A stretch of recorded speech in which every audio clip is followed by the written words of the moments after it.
Entonces, primero que nada, vamos a ver hacia grandes rasgos muy rápido cómo es que funciona este sistema que hace funcionar la aguja o el indicador de nivel de combustible o gasolina en el tablero de instrumentos. Entonces todo va a empezar en lo que es el tanque de gasolina, donde va a estar el flotador. Generalmente el flotador y la resistencia variable o el sensor que manda la señal hacia lo que es el tablero de instrumentos, generalmente van a estar en la misma unidad con la bomba de gasolina. Algunas veces viene por separado, pero generalmente vienen en una misma unidad.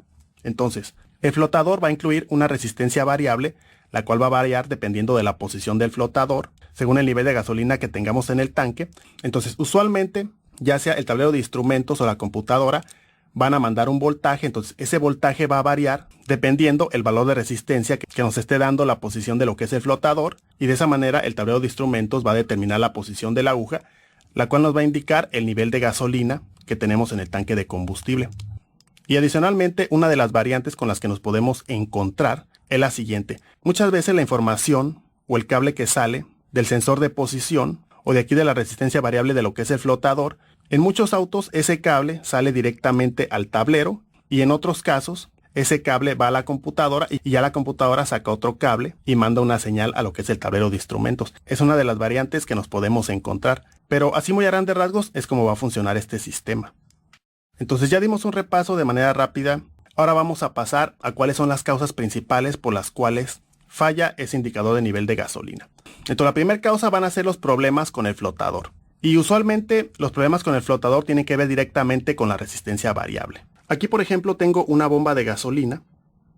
Esta es una unidad donde está la bomba. Aquí vamos a tener la bomba. Aquí tenemos el flotador y aquí tenemos la resistencia variable. Como se puede ver, tenemos aquí dos cables en la resistencia variable. Van a ser dos cables para el sensor o la resistencia variable y vamos a tener otros dos cables para la bomba.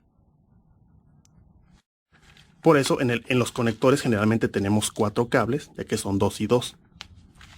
Entonces, si nosotros ponemos aquí un multímetro en la escala de ohmios o en la escala de resistencia, vamos a ver una variación en la resistencia a medida que movemos la posición de lo que es el flotador. Entonces, si esta resistencia falla, vamos a tener lecturas incorrectas directamente en el indicador del tablero de instrumentos. Entonces, muchas veces lo que pasa es que se abre el circuito aquí en la resistencia, otras veces de plano se daña o se barre, se dañan los contactos. En algunos escenarios, principalmente cuando hay suciedad en lo que es el tanque de gasolina, puede llegar a ensuciarse la pista de lo que es la resistencia variable y los contactos. Entonces, la otra causa que puede provocar la falla de ese indicador en el tablero es el cableado, ya que si tenemos problemas, ya sea en la conexión a tierra o en este cable que lleva la señal hacia el tablero o hacia la computadora, va a provocar que tengamos fallas en ese indicador. Y eso incluye, por supuesto, el conector aquí a pie de la bomba, incluye lo que es el cableado y también incluye el conector que va directamente al tablero de instrumentos. Falsos contactos, conectores flojos o problemas de cableado pueden ocasionar fallas permanentes o intermitentes en ese indicador de nivel de combustible o gasolina.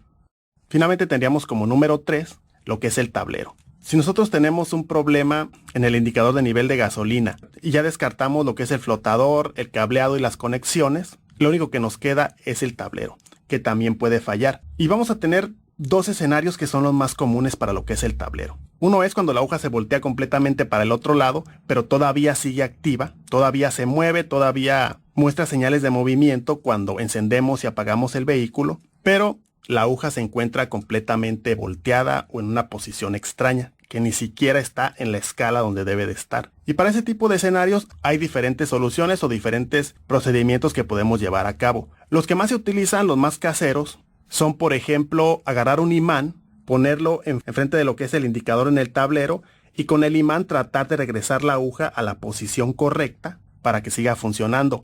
A veces funciona ese truco y a veces no. Ese más que nada es un truco casero que ya cada quien utiliza bajo su propio riesgo. La otra cosa que hacen muchos es que muchas veces algunos le hacen un hoyito a lo que es el tablero. Como tiene un protector de plástico frontal que no nos deja corregir manualmente el indicador o la aguja, lo que hacen algunos es que hacen un hoyito pequeño y ya con un clip lo doblan, meten el clip y van acomodando el indicador o la aguja hasta que llega a la posición adecuada. Ese es otro truco que se puede llevar a cabo también. Otra cosa también que se puede hacer es directamente desmontar el tablero, quitarle el protector frontal y manualmente volver a poner el indicador en la posición que debe ir. Se vuelve a poner el protector, se vuelve a montar el tablero de instrumentos y de esa manera muchas veces se logra corregir ese problema. Siempre y cuando tanto el tablero como el motor o el mecanismo que mueve la aguja todavía siga operativo. Entonces ese es un escenario. El otro escenario es cuando el indicador se cae completamente y ya no se mueve para nada. Ni aunque encendamos, apagamos el vehículo,